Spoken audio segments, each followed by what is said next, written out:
Okay, so here we are again. Right. This is part two, I guess. Now the tables have turned. The tables have turned. Oh, the chairs have flipped. The chairs have flipped. The table, I haven't seen it move. Hold on. Rabid Rich News. That's a local personality, alter ego I have, that of a raccoon. And if you're going to be as edgy as I am with the neighborhood residents, talking about issues and getting out there and actually doing things, I do things with DOT and NYPD, and I've done some work with DEP, like any good citizen, but most don't.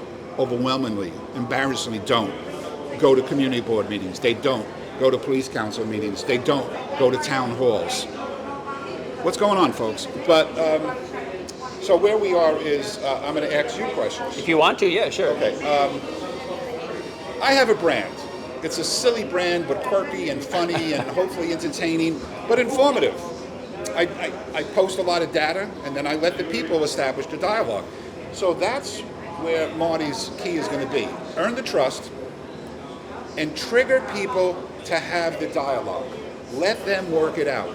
And then when you see their responses in social media or at town halls or at community board meetings, you know where the power base is, and you'll know, hopefully not moderate your position, right? You may have to take the act. You know, it's like if you're in a point of Europe and you're angled 2% towards the United States, and then you angle that 1% more, 3%, you end up in a different state with a different mentality. So you have to know where that audience is. Well, you know, when you're talking about that, you're talking United States, you're talking about the election between, you know, Trump and Harris. Right. It's 1 or 2%. It's like they're, you know, we have this huge center, and it shifts a little bit this way, and it shifts a little bit that way. Right. But people really think it is a big deal over the long term. But what happens is it auto corrects, because if you go too far in one direction in America, you're brought back to the center. It would have been interesting to see had Harris had more of a runway. She only had like what, a 3-month runway here? I think it was a huge mistake for the Democratic Party. I was one of the first donors to talk out and say, listen, we have to stay with Joe. We have to get Joe out. I said that on July 1st, right. And then we have to put Harris in. But if that had happened 2 years ago, for an open primary, I think things would have been completely different. You know, there's no guarantee it would have been Harris. What I'm saying is Joe stepped down, and the runway that Harris has had for the past 3 months, had it been 6 months, it's too short. It's too short. Yeah, I agree with that. She didn't get it. She gained traction. What did she get? $1 billion in her account? I mean, a lot of money. We should get some of that. Well, you know, I'm working on it, but he already is an established runner and candidate. I may run next year for city council in 225. No, this is the and easiest. then I'll pull out. This is the easiest interview. This is the easiest interview I've ever had. I'm a natural. But I may run in 2025 for the city council district 25. The only issue is I might consider backing out and then turning over my support to the person I want to do it. And I'm not going to say who that is. It's certainly not Shakar. No disrespect. He's a nice guy, but it sounds like a big-time conspiracy theory. Yeah. I'm known for that. Yeah. Well, I'm not that way, but I'm known to trigger people and start, you know, whatever, disputes over nothing. And I don't. I place the facts. Well, maybe I'll ask the questions if you're not going to ask any questions. All right. No, but no. Oh, what's your brand? What's your brand? I don't have a brand. Do you think you need a brand? No, I think you just have to be who you are. Okay, but you could be who you are and show us a little more of who you are, which would be your brand. I think the best thing is just say what you think. Right. Have people, you know, see that it's coming from the heart. Right. And then you go from there. I think if you try to be a good candidate, then people will make their own decision. I think people see through all the marketing and but that's the part BS. of it. It is. How do you differentiate yourself from some of these other people without, you know, attacking them, or you know, because you want to have a civil campaign, I could tell that right away from this gentleman. He's civil. He's organized. He's a professional man. I think you have to get to the point. He's no Tiffany Caban, I can tell you that. You have to try to get to the exact heart of the matter. Right. So I think one of the key issues is that people are blaming, the Democrats are blaming the Republicans, and the Republicans are blaming the Democrats for something we're all facing, which is the proliferation of technology. So with the proliferation of technology, you're getting a lot of the benefits up front. Right. So Amazon delivers stuff to your door. Robotics. If you want to go on, I'm talking about as a consumer. Okay. I'm talking about as a consumer, you can get stuff delivered to your door. You can book a flight, you know, on Orbitz. You can do this, that, and the other thing. But the problem is it's compressing wages. So instead of having a job that might have earned $50 an hour or $60 an hour, now those jobs are disappearing, and you're getting jobs that are, much more insecure, that are $20 or $30 an hour. That's the boogeyman. The boogeyman is not the Republicans. The boogeyman is not the Democrats. The boogeyman, and everybody's kind of fighting with each other because they can't figure out what the problem is. I think the problem is there's much more job insecurity. There's much less job value because of technology. And so if that's the answer, then what we have to do is we have to make people more valuable.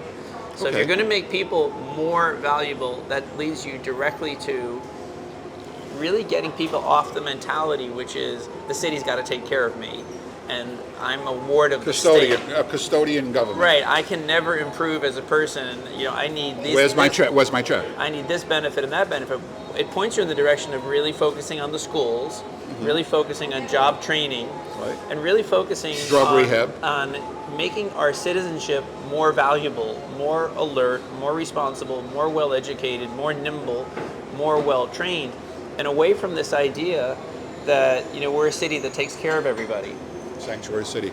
Sanctuary. You pointed out sanctuary city. If you have technology that is really putting pressure on wages and jobs, the last thing you want to do is add 200,000 illegal immigrants into that. Right. And this is something where the mayor and the 235,000, the mayor and the public advocate and all the representatives of New York have been completely failed their constituents in that. So if your model of the future, if your economic model of the future is that technology has delivered a lot of the benefits up front, but now it's really going to start to compress wages, you have to figure out a way to help people become more valuable, to become more retrained, and less dependent on the government. So now I have this scenario for this gentleman. The expansion of artificial intelligence, the expansion of robotics. Yeah. Then you look at the continued decline of union membership in this country. Now, surprisingly, there's one state down south, I'm not sure, don't quote me on it, folks, I think it's Tennessee, their union memberships are actually picking up, but that could be as easily as 2 factories opening up. So over the next 10 years, 15 years, what is the term limit for public advocate? Is it 4 years? There's 2 4-year terms. 2 4-year terms. So we'll be lucky enough to have this gentleman for 8 years. I'll go 8 years out. He cleaned up most of the mess. You can't clean up all of it, right?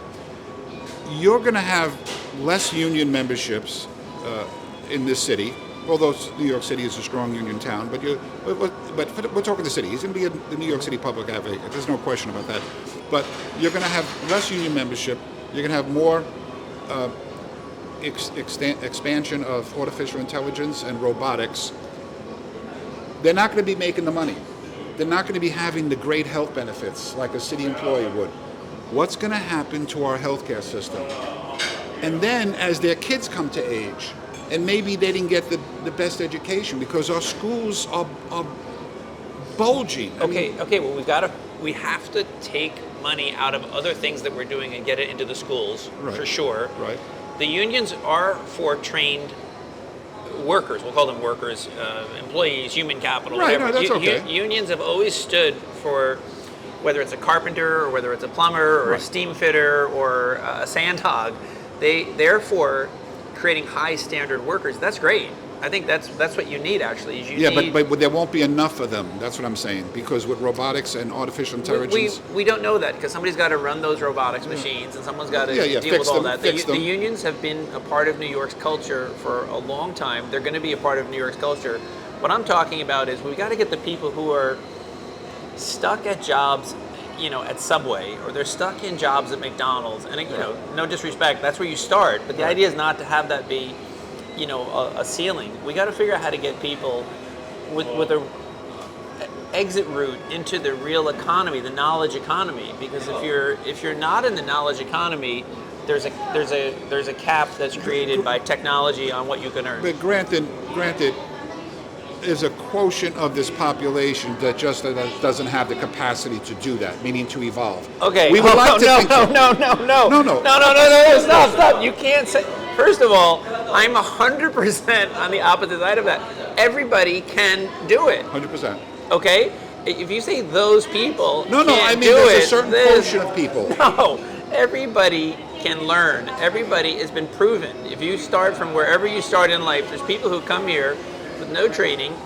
And Could be a disability. And they figure it away. Now, again, even with the people with disabilities, Could be behavioral disabilities. Okay, in this economy, there are so many examples of people who, you know, you've I've all listened. seen that movie, which is those people can't do that. Well, yes, they can. That's been proven time and time again. It's almost a racist statement. It's a racist statement to say those people can't do that. I said there are certain quotients of I think people. if you look back, if you look back on the history over the last 40 years or 50 years, and you look at what's happened in governments around the world, when you privatize things and you trust the people to react to it, as they did in England, as they did all through Europe, people thought, well, the people in Poland, they could never do it. Well, once they got away from the Soviet Union, Poland's doing very well. Poland's doing great. So I think what's missing is that you have a large part of the society that doesn't have enough incentives, that they're getting housing, or they're getting this, or they're getting that, and that's getting in the way of them developing into, what I would call the normal part of the supply and demand market economy. Okay, there was a little misspoke by myself, and that happens. And words do matter, by the way. No, but I want to just jump on it one more time, because this is why I'm against socialism, because socialism believes that you can't do it. I and understand. I believe that you can do it. The clarification for the record, folks, is there is a certain quotient, and that's what I use, the word quotient, of the population that possibly, I might have said possibly, can't rise. Now, I'm talking about behavioral health, I'm talking about mental health, which is a little variable, behavioral health, I'm talking about people with disabilities, but we have to accommodate them. That's what I meant, and that's my final I'm answer. going to put it differently. I grew up across the street where there was another kid, and we used to throw the ball back and forth. It was dangerous across the street, because I wasn't allowed to cross the street. Right. Now, how old was this? At age 21? A long time ago. And that kid has stayed local in the community. He never really wanted to have the life that I've gone around. I've had different jobs all over the place. I think people are cool with that. Like, I'm not trying to say everybody can be like this person or like that person. But what really bothers the taxpayers, is if we surrender hope. Is if the state is putting people in a condition of hopelessness. Now, if somebody wants to sit by the river and fish and have an easy, that's fine. An award of the state. It's when the state is supporting them that the taxpayers are like, look, we're all trying to pull our weight. Right. So bootstraps. And if you have that mentality of self-reliance, then I think New York's a better place. And that's where we need to get into the heads of people. But the safety net has to be there. There's going to be some form of safety net. The safety net has to be there, but you can't live in a safety net. No, you can't. Set up and it's not healthy. And it's not healthy. Camp in but for some of the people, it. 100%. Yeah. See that? See now we're okay on this. Yeah. So I think what's happening is even though he jumped on me. Well, you say No personality. No. Try this is what I'm trying to do. Right. This is what I'm trying to do. I'm trying to exercise a real brand out of him. EXOR. I want. This is Damien, but I'm going to make it simple. What I think, we're at that KISS point philosophy. Keep it simple, stupid. Everyone is putting straw on the camel's back. You go to Camel meetings has a breaking point. Of the assemblymen, the state senators, the sitting on, like, what else can we do for the people? What else can we do for the people? But the reality is, they're ignoring the taxpayers, who are the camel. Right. So there is no government money. We're the government. We're the government money. So we the people. That's how we started. We the people. Start every meeting saying we're going to give more and more benefits. What happens is eventually, you get the emigration of the taxpayers go off to there we go, Rabid Rich. We go off to the taxpayers go off to North Carolina. Right. They go off to Florida. Oh no, not for long. That place is a swamp. Okay, hold on. But what happens is, you can break a camel's back with too much dependency. There's no question. So, and then if you go back through New York's history, New York was founded, 400 years ago, 450 years ago, on the edge of this unknown continent. And look at what happened in that time, which is this civilization has been created, 350 million people. And the core city, the pivot point, has been New York. It's the pivot between the United States, North America, and the rest of the world. And it's all been done on the basic of, free markets, a capitalist economy, And then, this idea that people are going to work hard and be entrepreneurial and ingenious. And so if you take that away from people, then what happens is the whole thing eventually grinds to a halt. And that's what people are seeing now. They see it with the dirty streets. Right. They see it with the crazy guy in the subway who doesn't get arrested. Right. And then they just feel uncomfortable. It doesn't feel right. Even though, now you're going to probably, there'll be a rebuttal here, I feel it. Crime in New York City right now is actually lower than it was in Giuliani's first term and maybe the first 2 years of his second term. I mean, now, a lot of people saying that CompStat is, canning the data, and Rudy once said when deaths were down or murders were down in New York City, Anybody give the Gramercy Park? It's close to you, to the media. Listen, we're in the middle of an interview. We'll come back to you. We're right with you. We'll come back to you in a minute. This is Jackson Heights, folks. Yeah, you too. I'll be right back. We'll give us a second to finish this up. Okay, so I appreciate the support. So infamously, Giuliani, I was a fan at one time. Has now, upon further review, guy's kind of messed up. But Giuliani was interviewed when the murder rates in New York City were dropping really like a rock. Yeah. And the reporter said, well, I don't know about that data. And you know what Rudy said? Are you suggesting we're hiding the bodies? I think that was a great line. Well, but I he's come a long way, Rudy, and it's all been this. Giuliani, when he came in, he proved something, which is if you care about the little things, then it does affect the big things. If you care about the broken windows, it affects the big things. No, the idea that crime is in an okay position in New York is nuts because of the statistics. No. It's not right. All you have to do. Well, there's always going to be a baseline. No, of but all you have to do is undercurrent. when you get on the subway and you see the people acting crazy and there's no policemen. Right. When you're going down the street at night and you hear footsteps behind you. Right. When you're a woman and you're getting smashed in the face. Right. It doesn't matter, it doesn't matter what you're Democrat, right, Independent, the statistics or Republican. don't matter. If we went out in the street and we interviewed people, 50 of them would say they're worried about crime. And so you've got to get more money into the police force. You've got to get more technology into the police force. You've got to get people back where they feel like, the government is doing its job. And so what's happened in this administration is the New York government is focused on things that are not related to governing New York City. They're focused on virtue signaling. They're focused on socialist Band-Aids. or socialist virtue signaling. So you have a public advocate who said, I'm here to advocate for the public, but let's have 230,000 immigrants come in and take the benefits that are supposed to be for the most needy people, and then at a cost of $5.5 billion. At $5 billion. Well, $5 billion. So it goes a long way, or the school system. Goes a long way. So I think you've got to. $100,000 for me. I'm going to use the bathroom, but he invests $100,000 for me. I don't know. Beautiful. What's going on? All right. You see, folks. You see, folks. So, thank you. You see, folks. So That's what you've got Jackson the Heights is all situation about. where we got great public interaction here. Right. Well, that's good. This is what we want. We want to see the flavor of Jackson Heights. You want to hear the feedback. Well, I don't know about in this case, but yeah. Yeah. Everybody's got a voice. Yeah, well, sadly or not. The issue is that New York's trying to do too many things.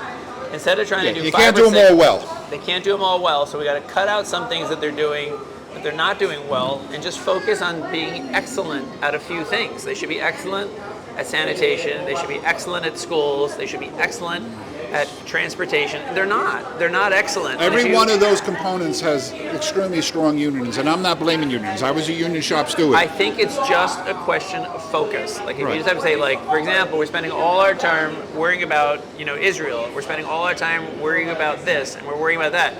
We're supposed to run the city. That's the charter. No worries about climate change, apparently. Not really. Not in the Northeast, except for Sandy. It's a question of focus. You have to focus on what I call your key municipal services, and you have to set standards that are high. You have to say, we're going to set these standards at an excellent level, not at aim high, hit low. If you aim low, you hit nothing. Right. So that's what we're running for. How many minutes are we at?